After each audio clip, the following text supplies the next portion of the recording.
Welcome to Tailsprout Cartoon Channel. Quran से रिश्ता, जब अल्फाज दिल तक पहुंच जाएं। फज्र के बाद मस्जिद में अजीब सी खामोशी थी। लोग नमाज के बाद चले गए थे, लेकिन अयान वहीं रुका। इमाम साहब मेहराब के पास बैठकर कुरान पढ़ा रहे थे। उनकी आवाज़ हल्की थी, लेकिन दिल तक उतर रही थी। बिस्मिल्लाहिर्रहमानिर्रहीम, अल्हम्दुलिल्लाहि रब्बिल आलमीन। अयान ने पहली बार महसूस किया, कुरान सिर्फ पढ़ने की किताब नहीं है, इसे सुनना और समझना भी ज़रूरी है। वो मस्जिद के एक कोने में बैठ गया। आज उसने सोचा, आज मैं कुरान सिर्फ पढ़ने के लिए नहीं, समझने के लिए पढ़ूंगा। आज मैं कुरान सिर्फ तिलावत के लिए नहीं, समझने के लिए खोलूंगा।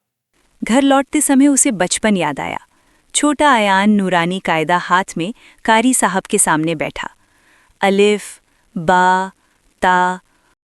अलिफ बा ता। उस समय वो सिर्फ हर्फ पहचानता था, आज वो मतलब समझना चाहता था। उसने सोचा, कितने साल हो गए, मैं केवल रमज़ान तक ही कुरान पढ़ता रहा। कितने साल हो गए, मैंने कुरान को सिर्फ रमज़ान तक महदूद कर दिया। दिल में हल्का सा अफसोस था। ज़ुहर के बाद अयान ने कुरान खोला, साद भी उसके साथ था। उसने सुरह बकरा की आयत देखी।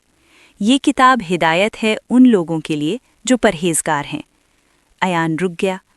परहेज़गार कौन होता है? उसने साद से पूछा। साद, ये परहेज़गार कौन होता है? साद ने कहा, शायद वो जो अल्लाह पाक से डरते हैं। शायद जो अल्लाह से डरते हैं। अयान ने सोचा, क्या मैं सच में परहेज़गार हूँ? ये सवाल उसके मन में घूमता रहा। अयान ने ट्रांसलेशन ऐप खोला। हर आयत के बाद रुकता।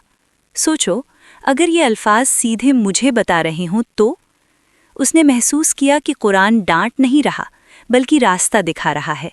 जैसे कोई कह रहा हो, गलतियां हुई, वापस सही रास्ता अपनाओ। उसकी आंखों में नमी आ गई। शाम को अयान ने इमाम साहब से सवाल किया, कुरान समझना मुश्किल क्यों लगता है? इमाम साहब, ये कुरान समझना मुश्किल क्यों लगता है? इमाम साहब मुस्कुराए। बेटा, मुश्किल कुरान में नहीं है, मुश्किल हमारी आदतों में है। हम जल्दी में पढ़ते हैं और दिल नहीं लगाते। बेटा, मुश्किल कुरान नहीं होता, हम खुद जल्दी में पढ़ लेते हैं, दिल को वक्त ही नहीं देते। फिर उन्होंने कहा, कुरान को ऐसे पढ़ो जैसे अल्लाह पाक तुमसे बात कर रहा हो। कुरान को ऐसे पढ़ो जैसे अल्लाह तुमसे बात कर रहा हो।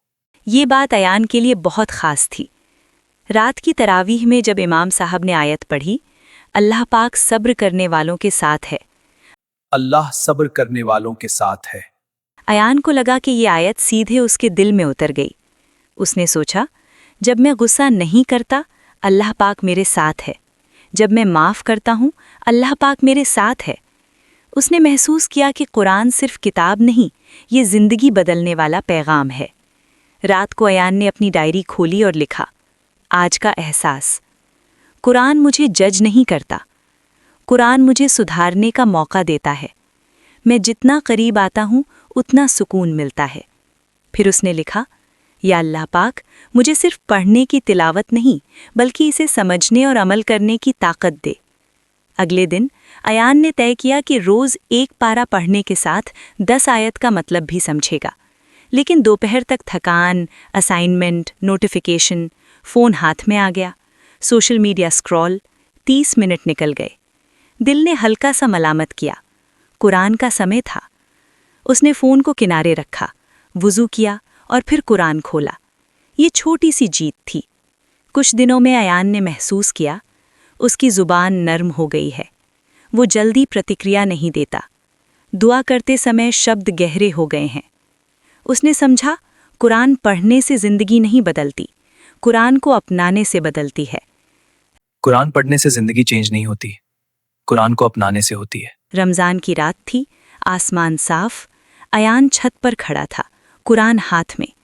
उसने आंखें बंद की और कहा, या अल्लाह पाक, अगर ये मेरा आखिरी रमज़ान हो, मुझे कुरान से सच्चा रिश्ता दे। या अल्लाह, अगर ये मेरा आखिरी रमज़ान हो तो मुझे कुरान से सच्चा रिश्ता दे दे। हवा हल्की सी चल रही थी, दिल में सुकून था। उसने महसूस किया, जब इंसान कुरान की तरफ एक कदम बढ़ाता है तो अल्लाह पाक उसके लिए रहमत के दरवाजे खोल देता है। اس کہانی سے ہمیں یہ سبق ملتا ہے کہ قرآن صرف ثواب کے لیے نہیں، قرآن ہماری زندگی کو صحیح راستہ دکھانے کے لیے ہے۔ اسے پڑھنا اور سمجھنا ضروری ہے، صرف پڑھ لینا پریاپت نہیں۔ جب الفاظ دل تک پہنچ جائیں، انسان کا سفر بدل جاتا ہے۔